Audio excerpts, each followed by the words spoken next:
nanotecnologia está envolvido com câncer, né? Então vamos comentar, fazer um breve histórico a respeito de câncer. Depois, como é que o pessoal tem tratado o câncer nos hospitais. E falar da área que a gente está envolvido aqui, que tem vários pesquisadores no mundo também envolvidos, que usa nanotecnologia em particular. Talvez vocês já tenham ouvido falar de nanotecnologia. Nós vamos ouvir a aplicação na nanomedicina. E aí eu vou dar alguns exemplos do próprio grupo, em nanoterapias oncológicas. Tá bom? Então vamos tentar explicar o título. Então, física da nanoterapia oncológica. Lógica vem de logos, logos vem de estudo, né? E onco significa massa, tumor, vem da palavra grega oncos. E essa massa, quando você tem uma massa descontrolada, é um crescimento descontrolado de células, por exemplo, invadindo um órgão ou um tecido, a gente chama de câncer. Esse aqui é um exemplo de um câncer no cérebro, a gente chama de glioblastoma, de um paciente, né? E a pergunta é como é que eu vou conseguir correlacionar câncer com a física e com essa história da nano. Então eu comecei por aqui, ó. De alguma forma eu vou falar de câncer. Aí eu fui para cá, comecei daqui, eu vou voltar para o começo. Então nós estamos numa escola de física. Então como é que a física, o que a física tem a ver com a oncologia? Não sei se vocês já viram essas figuras, são figuras famosas, vocês vão ver outras figuras belíssimas pela Alessandra amanhã, quando ela for falar de física médica. Mas a física já está atuando na oncologia tem um tempão. E o princípio básico vem da essência do que é ser um físico. Então, talvez, se o pessoal fosse escolher um gráfico para dizer o que é física, talvez eles escolhessem uma transparência, talvez eles escolhessem essa daqui. Porque vocês estão vendo essa luzinha aqui vermelha? Né? Isso aqui é uma onda que a gente chama de onda eletromagnética. Ela carrega energia, ela tem um comprimento de onda associado a ela. Na verdade, ela está nesse diagrama aqui, ó, é um vermelho aqui, ó, está com 632 nanômetros esse cara aqui. Essa outra canetinha que eu tenho, que a gente também consegue ver, né, que é verde, super forte, né, está em outra energia e está em outro comprimento de onda, que a gente associa com esses dois picos. Está em 532 nanômetros. É esse verdinho que está bem aqui, ó. Sabe o que o físico gosta de fazer? Ele gosta de estudar a interação de uma onda, essa aqui é uma radiação que a gente chama de eletromagnética, com a matéria. E é isso que a gente faz. Quer ver como vocês fizeram isso hoje? Quem veio de carro com um pai hoje? Levanta o braço. Vocês ouviram rádio? Vocês ouviram rádio por causa do quê? Vocês ouviram rádio porque vocês estavam recebendo uma onda eletromagnética com esse comprimento daqui para cá, da ordem do metro. Então, na hora que vocês ligaram o carro lá, na verdade, tem outras coisas acontecendo, mas você está ouvindo o rádio porque está vindo uma onda eletromagnética nesse comprimento aqui, com essa energia. Outra, quem usou micro-ondas hoje? Quem? Lá na sua casa, quando você usou micro-ondas, aquele micro-ondas ali estava usando uma interação de uma radiação eletromagnética que é nessa faixa aqui do metro também, um pouquinho menor que o metro, né? Aqui é quilômetros, desculpa, aqui é perto do metro. Esse micro-ondas aqui, ele interagiu com algo dentro, que nós vamos discutir, né? Com algo dentro do seu material, né? E transferiu energia. E assim você aqueceu, sei lá, o seu leite, utilizando essa onda eletromagnética. Olha que curioso. Outro, quem pegou sol no fim de semana? Você pegou sol, você passou protetor solar? Alguém já passou protetor solar? Todo mundo, né? Pois é, o protetor solar, ele protege com relação a uma radiação. Também é uma radiação eletromagnética. E essa daqui que é ultravioleta, vocês já ouviram falar, né? Que é um comprimento. E o que você faz? Quando você está passando aquele protetor, você está usando um material que absorve essa energia. Agora vamos voltar um pouquinho. O que essas figuras têm a ver?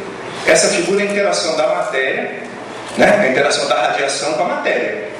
Esse aqui é o gráfico, é a figura mais famosa de uma mulher, da esposa de um cara chamado Röntgen, em 1880 e pouco, né? Que usou um raio que a gente chama de raio-x, que tem essa energia aqui. E esse comprimento de onda, a faixa de 0,1 nanômetros, é do tamanho de um átomo. Essa outra imagem aqui, ó, usou uma outra radiação chamada radiação gama, que é esse cara aqui, que é do tamanho de um núcleo. Hoje vocês estavam estudando, né, partículas elementares, que vai menor ainda aqui, né, que vai vendo o que tem dentro desses átomos. Né? Bom, então o que a gente faz? A gente estuda como é que essas radiações interagem com a matéria. Daí você consegue ouvir o seu rádio, você consegue mandar uma mensagem pelo seu celular, porque é na faixa do micro-ondas também, é no gigahertz, 2 gigahertz. Você consegue se proteger do ultravioleta para evitar câncer, né? E você consegue fazer imagens extremamente interessantes, inclusive para diagnosticar câncer. Mas o físico também não trabalha só com radiação eletromagnética, né? Ele pode usar outras partículas que vocês devem ter ouvido falar, de partícula alfa, né? Elétron, que é partícula beta negativa, né? E você pode usar isso para diagnóstico. Então a física entra lá para diagnosticar, para começar. Então esse aqui é um pulmão de um paciente normal, e esse aqui é um pulmão de um paciente com pneumonia. Usa a interação do raio-x para observar isso. Essas radiações, elas podem provocar um negócio que a gente chama de ionização, né? E essa ionização, aliás, pode provocar câncer, tá, pessoal? Aí tem coisas mais modernas, como a tomografia computadorizada, que também usa raio-x, né? Tem uma outra que usa raios gama, que é a cintilografia. Aqui tem um paciente normal e aqui tem um paciente que está identificando tumores espalhados, né?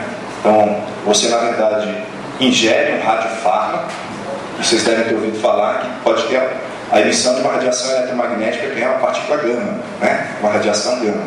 E é isso que você detecta aqui nesse paciente, né? Ou você pode fazer uma imagem 3D. Então aquela imagem lá é radiação gama também, pessoal. Essas radiações que eu falei até agora são o que a gente chama de radiação ionizante. Mas isso pode provocar câncer, tá? Mas tem outras tecnologias que foram desenvolvidas conhecendo a física, que você faz isso com um pulso eletromagnético, uma frequência adequada, megahertz, que é um equipamento de ressonância magnética nuclear. Alguém já fez uma imagem com isso aqui? Já entrou dentro de um equipamento desse? Não? Você já, né? Dá medo, não dá? Um pouquinho? O barulho é forte demais. O barulho é forte, né? Aquele barulho que você está ouvindo, pá, pá, pá, é o disparo de pulsos eletromagnéticos na faixa de megahertz. Ele faz assim, ele faz com que seu spin nuclear flipe de posição e você consegue detectar ele voltando, né? Sem ele você não consegue detectar. O interessante é que ela não é ionizante. Então isso aqui não provoca câncer nenhum, não. Já as outras podem provocar, tá certo? Então lembra daquele paciente que eu falei para vocês, que tem um glioblastoma? Então você pode usar, para diagnóstico de câncer, você pode usar uma radiação ionizante ou uma radiação não ionizante. Essa aqui é a ressonância e essa aqui é a imagem de um PET, tá certo? Tudo que eu falei para vocês está envolvido com diagnóstico, né? E eu não vou falar de diagnóstico. Poxa, professor, mas você começou... Eu só estou tentando levantar para vocês o que um físico faz, né? E o físico tem feito o quê? Ao longo do tempo, ele, ao entender essa interação da radiação com a matéria, tem desenvolvido técnicas que podem ser com radiação ionizante ou não, como por exemplo o ultrassom, que é outra radiação, tá certo? Não é bem uma radiação, é um som, né? Para visualizar e diagnosticar ou mesmo tratar doenças, tá? O que a gente está aqui querendo falar é sobre tratamento. Então, tudo que eu falei até agora foi só para contextualizar como é que a física poderia entrar em câncer, tá certo? Mas olha só, qual que é o título? Física da nanoterapia oncológica. Oncológica, vocês entenderam que está envolvido com câncer. A física, em geral, você estava pensando que tem alguma coisa a ver com a interação da radiação com a matéria. Só que nós vamos fazer como? Nós vamos fazer não diagnóstico, vamos falar sobre terapia. Só que não é qualquer terapia, nós vamos falar de nanoterapia. Então eu preciso definir para vocês o que é nano. Alguém já ouviu falar de nanotecnologia? Não? Todos? Quem não ouviu falar, levanta o braço. Nossa, todo mundo ouviu falar. Quem ouviu falar, levanta o braço, por favor. Então vocês devem ter ouvido falar bastante a respeito da nanotecnologia, impressionante, né? Há uns 5, 10 anos atrás, 5, 7 anos atrás, você não ouvia que tanta gente estivesse ouvindo falar. Então nano, na verdade, está envolvido com uma dimensão. Na verdade não é bem uma dimensão, é uma escala. É 10 a menos 9, né? 10 a menos 9. Então vamos fazer uma brincadeira. Aliás, hoje é terça-feira, né? Com um bolão que a seleção jogou em domingo, a gente pode fazer essa brincadeira. Então o bolão é o seguinte.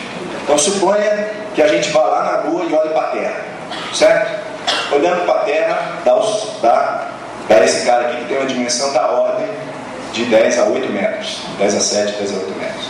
Se a gente dividir 10 a 9 vezes, na verdade 10 a 9 vezes é 1 bilhão de vezes da ordem de 1 bilhão. Isso aqui não é 1 bilhão, né? Dá 10 a 8 na verdade. Mas se você dividisse em torno de 1 bilhão, você pegaria a Terra e ele ficaria do tamanho de uma bola de futebol. Redonda, igual o jogão que o Brasil apresentou no domingo, né? Se você dividir esse cara de novo em torno de 1 bilhão de vezes, você chega na estrutura da ordem de 1 nanômetro. Nós vamos estar falando de estruturas que têm de 1 a 100 nanômetros. Só para você ver, se você puxar o fio de cabelo do seu colega aí agora, você medir a espessura dele, você vai ver que nessa escala está em torno de 50 mil nanômetros. Se você pegar uma bactéria, está em torno de 300 nanômetros. Se você pegar 10 átomos de hidrogênio e botar em cadeia, em linha reta, dá a ordem de 1 nanômetro. Tá certo? Então vamos pensar em estruturas que são nessa escala nanométrica. E a nano? Por que está chamando tanta atenção? Porque objetos nessa escala têm efeitos de superfície extremamente importantes que podem mudar suas propriedades. Você pode controlar propriedades com isso aí. Isso permite com que você passeie em diversas áreas do conhecimento. Áreas básicas como a física, a química e a biologia, áreas aplicadas como a engenharia, a informática e áreas, por exemplo, da saúde, né, como a medicina. Então é muito comum, quando você trabalha com alguns pontos em nano, de você atacar um problema necessariamente com uma equipe altamente multidisciplinar. E eu vou mostrar para vocês como é que o físico se insere aí dentro. Tá certo? Então, a ideia é como é que a gente vai falar da física dessa nanoterapia oncológica. Então vamos começar comentando um pouquinho a respeito de câncer. Tá? Na verdade, o nome câncer vem da palavra carquinhos, né? Que o Hipócrates, que é o pai da medicina, ele observou que um tumor parecia com as patas, a maneira como ele se expande, parecia com as patas de um caranguejo. É um caranguejo mesmo, né? E um câncer é definido como essa proliferação descontrolada de células. Ela invade e destrói as partes onde ela está se desenvolvendo. Algum tempo atrás, eu ouvi alguém falar de câncer como sendo uma doença da nova geração. Vocês já ouviram falar disso? Na verdade, isso não é real. Câncer existe há muito tempo. A questão é que a gente morria por várias outras doenças antes, muito antes, em geral, de se desenvolver câncer. Mas ele está aí há muito tempo. Então tem relatos nos papiros egípcios de 2600 a.C. comentando sobre câncer. Ele não falava a palavra câncer, mas ele definia uma doença que era um câncer. Tá certo? O Heródoto, né, que é um historiador grego, em 440 a.C., né, ele comenta em contos também um caso interessante, o caso da rainha da Pérsia, chamada Atossa. Essa rainha da Pérsia era a mulher do Dario.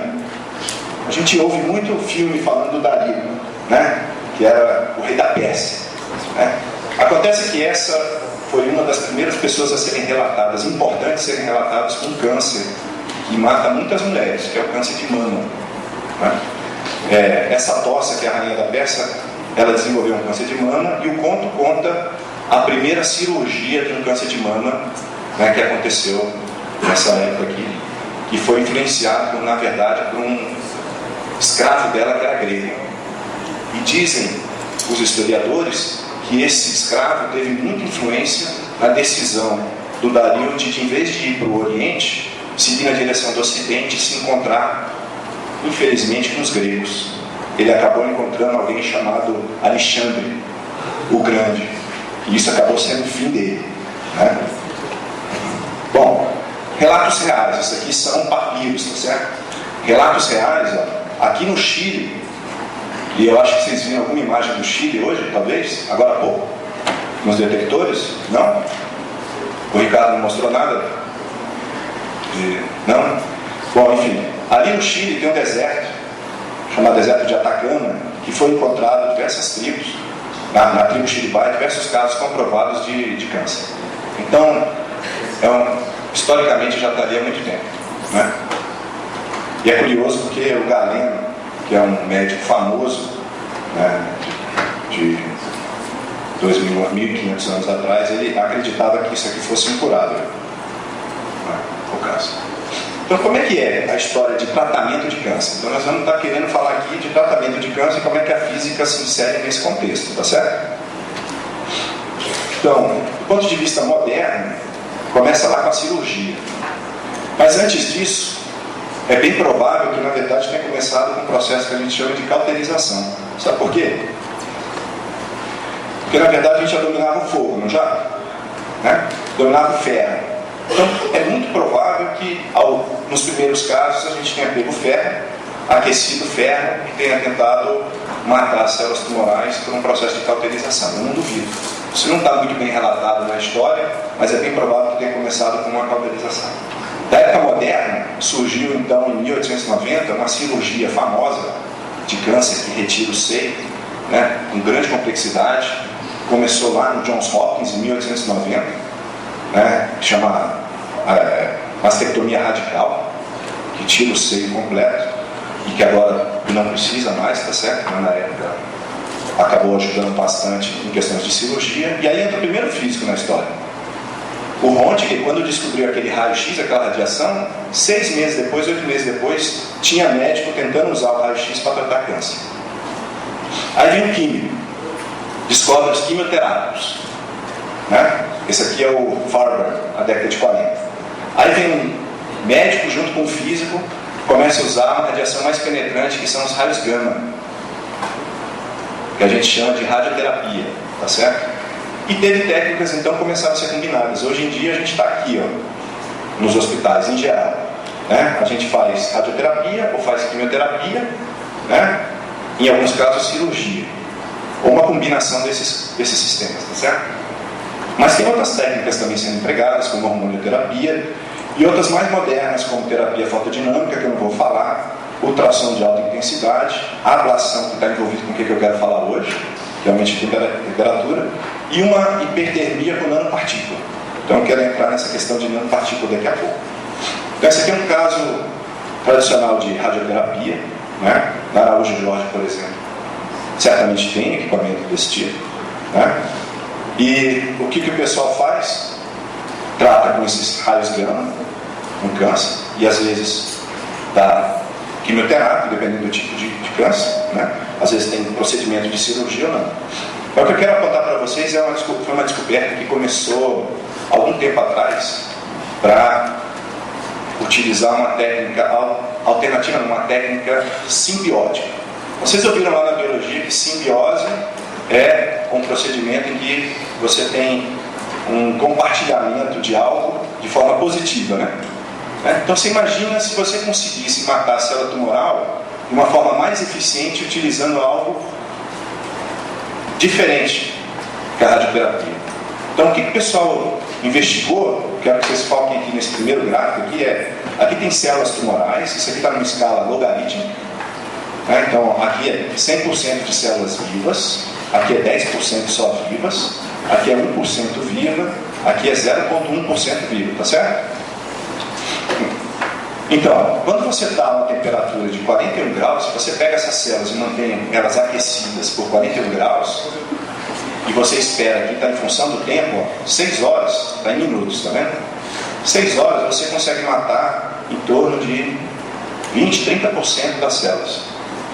Se você sai de 41 graus e você vai para 43, em 5 horas você consegue matar 10, 1%, 99% das células. Se você pula de 43 graus e vai para 44, em pouco tempo, em 1 hora, você já mata 99% das células. Se você fosse para 46, em menos de meia hora, você mataria 99,99% das células tumorais. Então, se você tivesse alguma maneira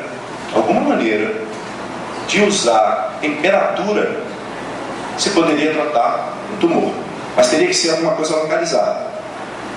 Isso é conhecido há um bom tempo.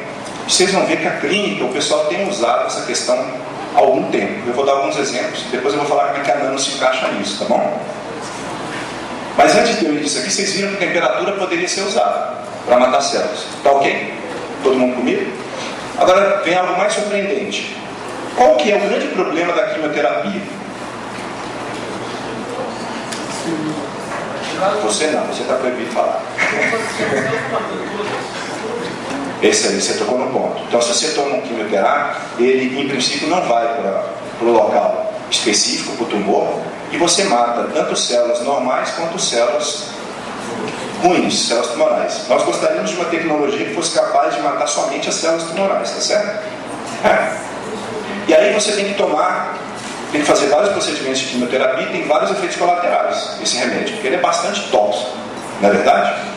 Se você tivesse uma maneira de diminuir a quantidade de quimioterápico, seria algo legal? Seria?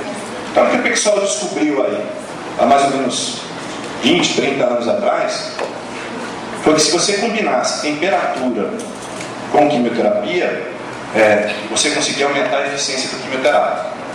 Então, esse gráfico aqui mostra que se você aumentar a temperatura do corpo do paciente em torno de 42, 44 graus, né, você consegue usar um quimioterápico comum, por exemplo, a cisplatina, e conseguir ele amplificar em 500% a morte de células tumorais, a eficiência dele como quimioterápico.